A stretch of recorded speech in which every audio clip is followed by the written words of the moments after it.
Yes, donc bienvenue à la nouvelle capsule Fantasy des Chum Podcast. On vous rappelle, s'il vous plaît, d'aller liker et vous abonner à notre Instagram chumpodcast.podcast que vous voyez en ce moment. Donc, cliquez sur votre écran. Let's go. Cette semaine, ça commence en force avec un petit retour sur notre semaine 15. On a eu des hauts, on a eu des bas, comme d'habitude. Commençons par les bons coups. Semaine 16, comme tu as dit, les bons coups qu'on a fait lors de la semaine 15. Brock Faber, ça fait longtemps qu'on en a parlé. Puis c'est tout début. Mais là, quelle semaine il a eu en 4 matchs, un but, 6 passes, dont 4 points en power play. Jusqu'à ta game de ce soir, on est dimanche le 21 janvier. Il était en train de jouer contre Caroline, donc peut-être qu'il va avoir encore plus de points que ça. Il a complètement pris le poste numéro 1 cette année. En plus, on a appris cette semaine que Jared Spurgeon, le capitaine, ne reviendrait pas de la saison alors qu'il se fera opérer. Donc, ça laisse le champ libre à Brock Faber. Deuxième bon coup dans la liste la semaine passée, Gustav Nyquist. Bon, il n'y avait pas une très grosse semaine en termes de match, mais il a quand même réussi à produire un but, une passe, puis 7 lancés, donc un point en avantage numérique, 4 block shots, ce qui est pas vraiment la norme habituellement pour Nyquist lors de ces 3 parties. Du côté de nos mauvais coups, malheureusement, Dawson Mercer, qu'on a chacun dans un de nos fantasy, il est allé chercher seulement une passe en 4 parties. Sa seule passe a été faite contre nos fameux glorieux. Du côté d'Evan Rodriguez, lui également, seulement une passe, mais en 3 parties, pour un gros total de 3 tirs en 3 games. Donc, Ça a c'était fait pas mal. top de leur côté. Ça fait mal. Maintenant, semaine 16, on se lance pour vrai. Les équipes à surveiller cette semaine, mon Luc. Ouais, ça revient à la normale un peu, là. Donc, on a juste 8 équipes qui ont 4 matchs cette semaine. L'équipe qu'on pense qui a la meilleure cédule, on parle des Kings de Los Angeles. Ils jouent lundi, mercredi, qui est un fenêtre, vendredi le fenêtre, dimanche le fenêtre. Comme à l'habitude, les jours en gras à l'écran, c'est les off night. Puis dans cette séquence, ils affronteront lundi les Sharks, mercredi les Sabres, vendredi l'Avalanche, qui même si c'est une très bonne équipe, n'a pas la meilleure moyenne de buts alloués. Je pense que Georgiev est 30e dans la Ligue nationale.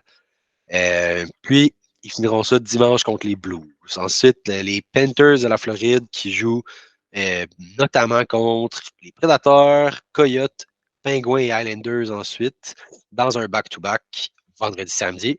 Golden Knights qui, malgré les nombreuses blessures, et ça vaut la peine de les énumérer, écoute, comme on en parlait, moi, puis 30 secondes avant qu'on enregistre, là, la ligne gauche en ce moment, chez les Golden Knights, on parle de Pavel Dorofeyev, Ivan Barbachev, Brendan Brisson, Jonas Ronbjerg. Ils ont perdu au combat chez Theodore, Aiden Hill qui devrait revenir cette semaine ou la semaine prochaine, William Carrier, Ben Hutton, Will Carson, Jack Eichel et Michael Amadio. Donc, ça va mal, mais malgré tout ça, ils continuent à gagner puis à avoir des joueurs, justement, qui vont avoir des belles occasions cette semaine parce qu'ils vont avoir eu des promotions au sein des trios. On en reparlera. Mais les Golden Knights qui, eux, affronteront les Devils, Islanders, Rangers et les Red Wings. Puis la quatrième équipe qui, on pense qu'il y a vraiment des bons joueurs pour cette semaine, qui ont un bon potentiel, c'est les Blues qui affronteront les Flames, qui ont une situation incertaine devant les buts. Markstrom qui est blessé, Wolf, on ne sait pas s'il revient ou pas. Ensuite, les Canucks mercredi, le Kraken vendredi, puis ils vont finir avec les Kings dimanche. Yes, donc c'était les équipes avec des horaires favorables. Maintenant, du côté des horaires non favorables, donc du même coup, les équipes à éviter. Il y a 2 équipes dans la LNH avec seulement 2 matchs, donc les Leafs de Toronto et l'Avalanche Colorado. Donc, on s'entend, on évite ces 2 équipes-là. Pour ce qui est des Devils du New Jersey, 3 matchs, mais ils affrontent quand même 3 puissances avec Vegas, la Caroline, puis Tampa Bay. Donc, encore une fois, on essaie d'éviter les joueurs de Devils du New Jersey pour la prochaine semaine. Yes.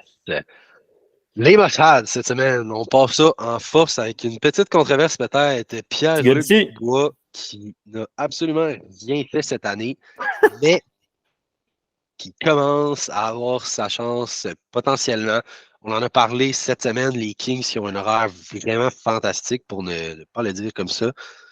Puis, ce qui nous a vraiment fait hésiter, il est encore 40% rostered sur Yahoo. Il joue sur le deuxième power play, double position, centre, allié gauche. Mais c'est son retour sur la première ligne avec Kopitar et Adrian Kempe qui est à surveiller cette semaine. S'il est capable de capitaliser comme il l'a fait à quelques reprises seulement dans sa carrière, on pense que ça peut être très intéressant parce que c'était pas en raison de blessure ou quoi que ce soit. Ils ont juste Arvidsson à l'attaque qui est blessé, puis c'est pas lui qui va déroger PL Dubois du premier trio. Donc, s'il est capable de capitaliser en début de semaine contre les Sharks et les Sabres, ça pourrait être intéressant pour le reste de la semaine. Ensuite, les Panthers, on l'a dit, qui ont également un bel horaire. Donc, Sam Bennett, centre du deuxième trio présentement.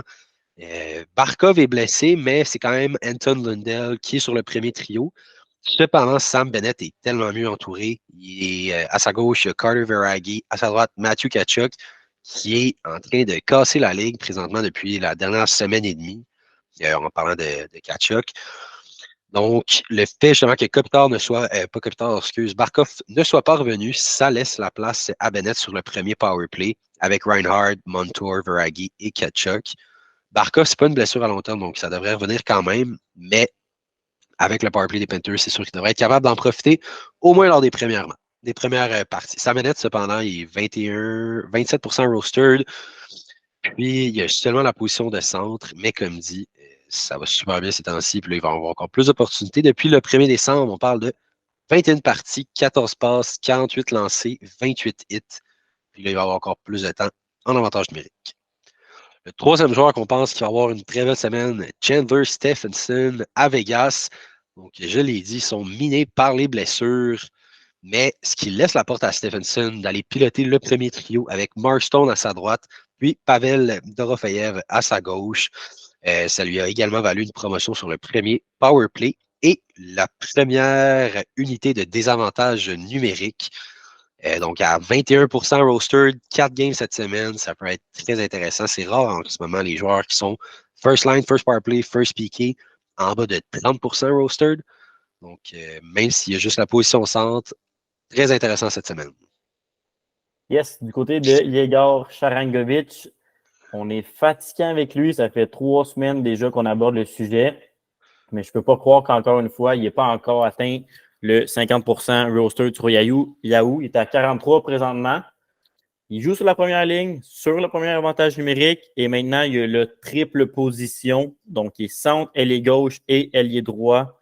Tout récemment qui s'est ajouté. Il joue sur la première avantage numérique avec Kadri, Ledom, Huberdeau et Uyghur. Il joue à la défense. Présentement, Sharangovich a 7 buts à ses 6 derniers matchs. Donc, je le répète, si vous voulez un scoreur, sautez sur M. Yegor. Dernier joueur à surveiller, ajouté en tant que must-add, Anders Lee. Tout ce que j'ai à dire, c'est Patrick Roy. Je pense que Patrick Roy, c'est le type de joueur qu'il aime. C'est un Anders Lee. Donc, l'effet Patrick Roy, d'après moi, va se faire ressentir pour Lee, qui viennent d'être mis justement sur la première unité offensive.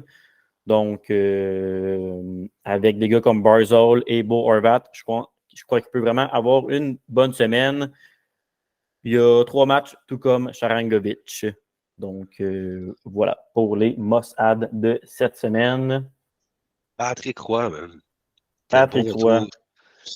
Capsule spéciale qui s'en vient sur Pat. Patrick Roy, le coach le plus out of the box, qui coach maintenant pour l'équipe la plus in the box. In the box, c'est pas possible. C'est rasé à la barbe, Il a bien fait ça.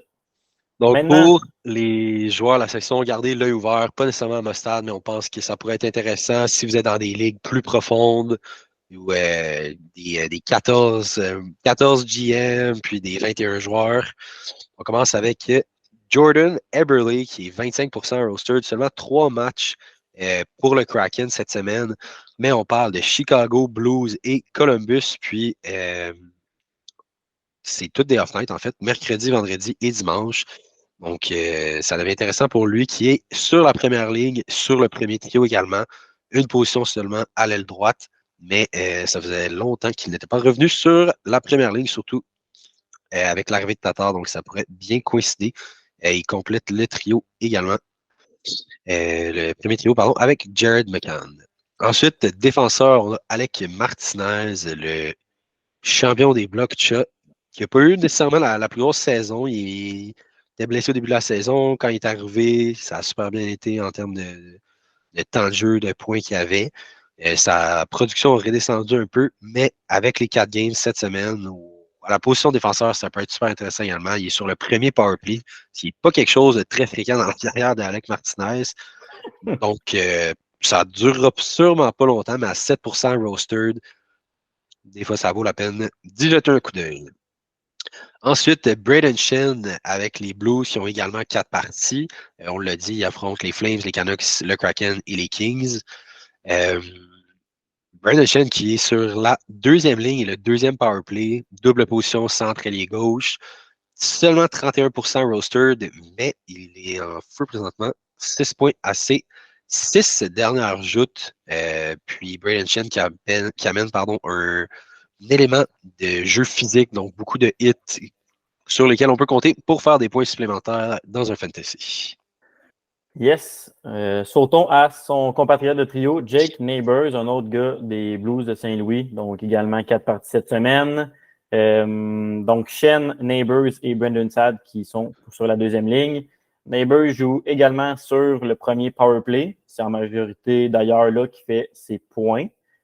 Par point, on parle de buts parce que Jake Neighbors a 14 buts, 3 passes. Donc, pas un grand passeur, par contre, capable de la mettre au fond du filet. C'est présentement le deuxième meilleur buteur des Blues de Saint-Louis. Il est seulement derrière Robert Thomas, donc ce qui veut dire qu'il est devant Pavel Buchnevich et devant Jordan Kyrou. C'est quand même pas rien pour Jake Neighbors.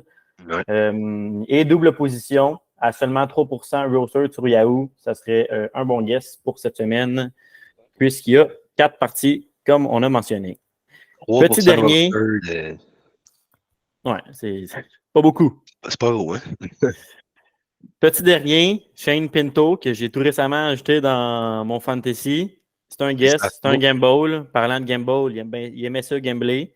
Fait que, à nous de gambler et essayer de sauter sur Shane Pinto. Présentement sur la 3e ligne, mais on s'entend que les lignes à Ottawa sont vraiment équilibrées alors qu'il joue avec Tarasenko et Mathieu Joseph, 2 gars qui peuvent vraiment l'alimenter. Donc, la vitesse de Joseph peut l'aider. Shane Pinto qui est malheureusement juste centre sur Yahoo. Fait que ça, on sait qu'il y a beaucoup plus de centres. Ça peut faire mal, mais si vous cherchez une long shot pour relancer votre fantasy cette année, comme moi, Shane Pinto peut être votre homme. Donc, voilà pour cette semaine. On vous rappelle encore une fois, s'il vous plaît, de liker la vidéo, la commenter si vous voulez, c'est qui que vous spottez pour cette semaine et allez vous abonner au Instagram. Merci et bonne semaine. Bonne semaine. On se revoit la semaine prochaine.